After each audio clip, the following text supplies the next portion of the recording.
আসসালামু আলাইকুম বন্ধুরা, দৈনন্দিন জীবনে হাদিস পর্বের আজকের ভিডিওতে আমরা হাদিসের মাধ্যমে রাসূল সাল্লাল্লাহু আলাইহি ওয়াসাল্লামের মোহরের নবুয়ত সম্পর্কে জানব।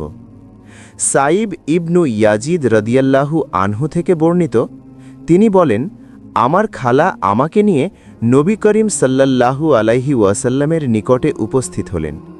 অতঃপর বললেন, ইয়া রাসূলাল্লাহ, আমার ভাগনা অসুস্থ। ফলে নবী করিম সাল্লাল্লাহু আলাইহি ওয়াসাল্লাম আমার মাথায় হাত বুলিয়ে দিলেন এবং আমার জন্য বরকতের দোয়া করলেন। এরপর তিনি অজু করলেন।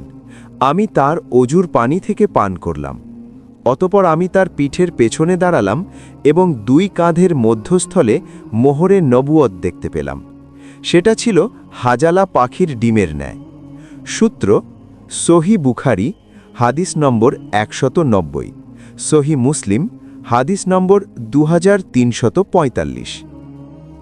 অন্য হাদিসে হজরত জাবির ইবনু সামুরা রাদিয়াল্লাহু আনহু থেকে বর্ণিত, তিনি বলেন, আমি রাসূলুল্লাহ সাল্লাল্লাহু আলাইহি ওয়াসাল্লামের দুই কাঁধের মাঝখানে কবুতরের ডিমের মতো লাল মাংসপিণ্ডের ন্যায় মোহরের নবুয়ত দেখেছি।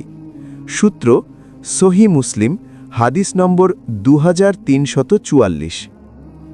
অন্য হাদিসে হজরত রুমাইসা রাদিয়াল্লাহু আনহা থেকে বর্ণিত, তিনি বলেন, সাদ ইবনু মুয়াজ রাদিয়াল্লাহু আনহুয়ের মৃত্যুর দিন আমি রাসূলুল্লাহ সাল্লাল্লাহু আলাইহি ওয়াসাল্লামকে বলতে শুনেছি, তার মৃত্যুতে রহমানের আরশ কেঁপে উঠেছে।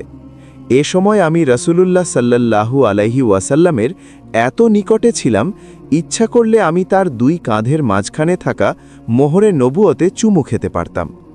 সূত্র মুসনাদে আহমদ ইবনু হাম্বল হাদিস নম্বর ২৬৭৮৯। ভিডিওটি ভালো লাগলে লাইক কমেন্ট করে পাশে থাকুন।